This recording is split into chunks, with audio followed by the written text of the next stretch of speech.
मुलुंडमध्ये शिवसेना उद्धव बाळासाहेब ठाकरे गट आणि भाजपचे कार्यकर्ते आमने-सामने आल्याचे पाहायला मिळाले। शिवसेना उद्धव बाळासाहेब ठाकरे यांच्या कार्यकर्त्यांकडून असा आरोप केला जात आहे की बीजेपीच्या वॉर रूममध्ये पैसे वाटण्याचा आणि मोजण्याचे काम सुरू आहे। या परिसरात तणावाचे वातावरण निर्माण झालं आहे।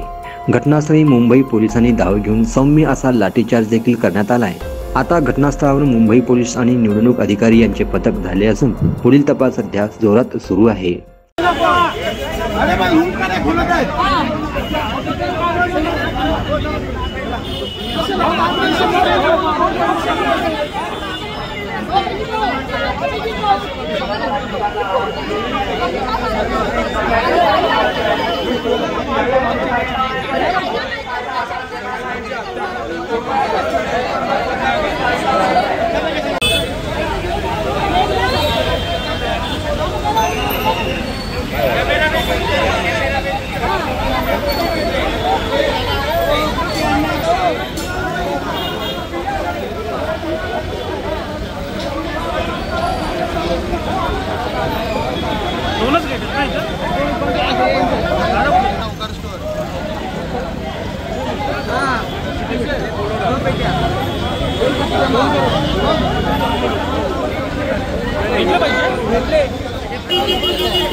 आतमध्ये मोठ्या प्रमाणावर कॅश असण्याची शक्यता आहे। 2 लाख रुपये मगाची आमच्या समोर पकडले।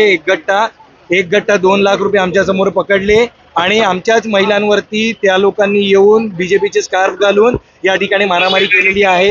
आम्हालाच पोलीस मारतायत आणि आम्हाला डीसीपी साहेब मारतायत। सगळ्यांना शिवसेना उद्धव बाळासाहेब ठाकरेवाल्यांना सगळे पोलीस मारतायत।